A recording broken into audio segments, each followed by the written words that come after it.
Hello everyone, and welcome back to Monsters of the Past Revisited. Well, made a video about artiodactyls, now let's talk about the more odd ungulates, the perissodactyls, rhinos, horses, and tapirs. These three groups we'll be looking at today, with the extinct ones, and the ones we lost along the way. What? I don't know. Let's start with rhinos. This is the woolly rhino, Coelodonta antiquotis.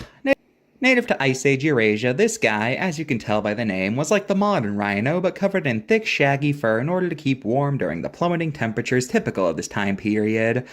Not much to say with these guys, as they were just woolly rhinos. But, fittingly enough, their closest relative is the Sumatran rhino, the rhino species that has the most obvious hair. Then we got Elasmotherium, plated beast. Huh, that's a pretty cool name. Oh, I'm not jinxing it. Anyway, these guys have long been portrayed as having an absolutely massive nasal horn. In fact, it got the nickname Siberian Rhino, and some even speculate they were the inspiration for unicorns, either due to cultural memory or because of potential late surviving members.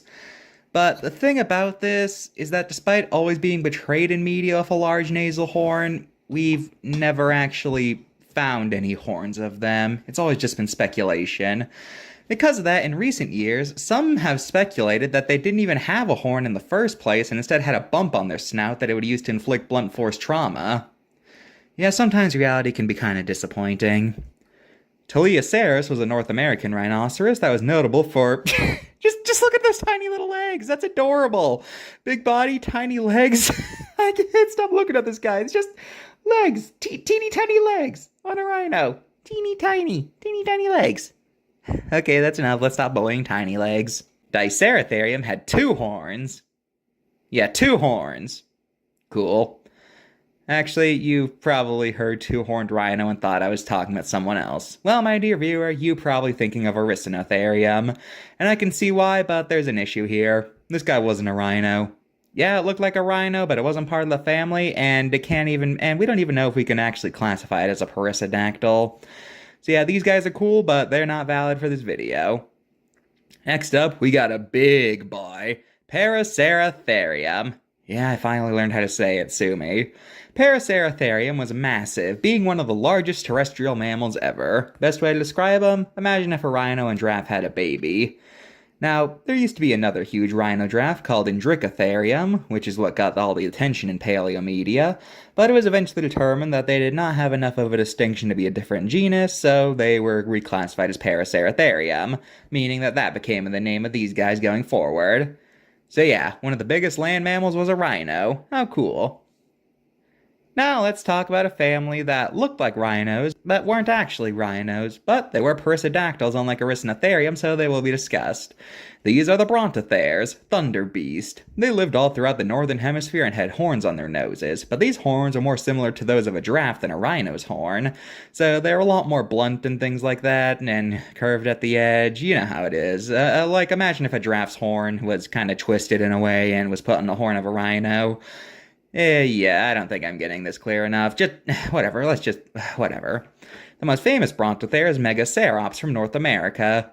The most famous used to be Brontotherium, but it was found to be too similar to Megacerops, which was named first, so it went the way of pre-2015 Brontosaurus. I think Bronto might be a cursed prefix.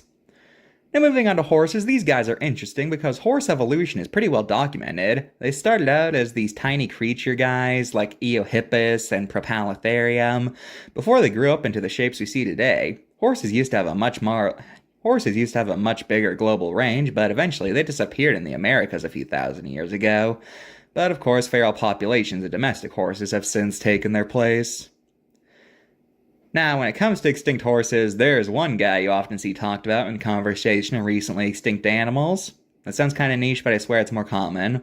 Oh, whatever. This is the quagga. Now, the quagga was not its own species, but rather it was a subspecies of the plain zebra. That was notable due to its strange coat that was like half zebra, half domestic horse. It was brown, but in front it had zebra-like stripes. Native to South Africa, these guys unfortunately ended up catching the attention of Europeans. And, well, you could probably guess what happened from there. These guys got massively overhunted, they lost their grazing areas to farmlands, they were kept in captivity, but remember, 1800 zoos, so just a concrete slab in a cage. So, the quagga died out. R.I.P. Quagga. I mentioned North America used to have truly wild horses, but it also used to have zebras, such as the Hagerman horse, aka the American zebra, one of the oldest animals to be classified in the Equus genus. So early, in fact, that some even wonder if they're too basal to be fully classified in that genus. These guys are named after Hagerman, Idaho, where so many of their bones have been found that they became the state fossil. Now, what about tapirs? Well, there's Paleotherium, which means ancient beast. Yeah, as you can tell by that kind of generic name, this was a pretty early fossil species. These guys were long thought to have been tapir-like animals, but nowadays it's thought they were closer to horses and didn't even have a trunk. Oh, by the way, these were these guys in Ice Age. Yeah, I also thought they were Merotheriums, but no, tie-in material calls them Paleotheriums, so yeah. Now, as for one group of perissodactyls that's gone, we have the Chalicotheres, aka the gravel beast. These guys were notable for the fact that they possessed claws and walked on their knuckles. So yeah, these guys would actually be able to grab stuff.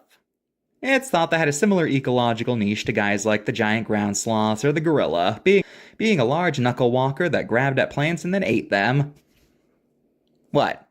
Why are you looking at me like that? I haven't revisited these guys yet. I think you're going crazy. Now let's get to the cards. This looks familiar. It's like some sort of walking beast. Beast, walking... I got it! This is the design from Ice Age 2. Oh wait, that's not it. Alright, I give up. Anyway, Chalicotherium didn't live in Africa, 9 out of 10. Yeah, that name doesn't exist anymore. This should be called Paraceratherium. Also, it rivaled the tallest dinosaurs.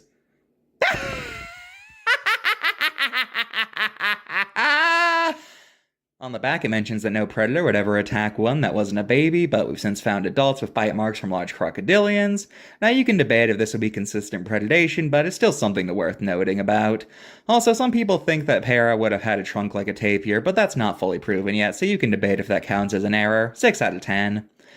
Woolly Rhino's good, and this guy should be called Megacerops, but otherwise, it's pretty good. Well, that's Perissodactyls for you. This was a very odd video. And again, I don't get why you're looking at me like that. I have not revisited Chalicotherium yet. I think you guys just need to see a psychiatrist, because I think you might be seeing things. Goodbye. Christy, you were in charge of a kingdom, right? How did you get to be in charge? Well, I overthrew my father, and then I took down anyone who could even remotely take me down, and then I expanded my power, so I took over the entire Pacific Ocean. Would have expanded into the Atlantic, but unfortunately those guys started catching on and started building too good of defense mechanisms, but one day I will breach them. Oh, cool. So, do you guys get elected or something? What the heck is an election? Never mind. Hey, Osiris, you were a pharaoh, right? I was a vizier. Oh, cool, so you're the vice president, so you still got elected, right? You know what? I'm not even gonna answer, because if you don't even know what a vizier is, then I refuse to help. Hey, Umbra, you served a king, right? How do you get the people to like you?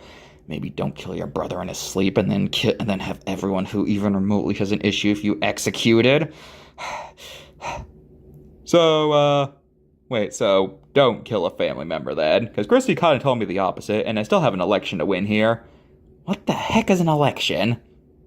Never mind. Strange blob and his made-up words. Man, how am I supposed to win this thing? Hey there, Goober. Couldn't help it over here, you're having issues winning this election. Well, the issue is, nobody seems to be taking this thing seriously. I went out campaigning and everyone looked at me like I'm nuts. You see, Goober, the issue here is just that you're not being bold enough, drastic enough, loud enough. Stick with me, kid, and you'll go far in this business. How about I be your campaign manager? Really? Yes, really. I've helped build the greatest civilizations in this world hundreds of times, and I will help you now. Wait a minute, I thought you didn't like using your power on others because you want us to learn these things by ourselves. Yeah, but I'm bored and there's nothing good on TV. So, let's do this thing.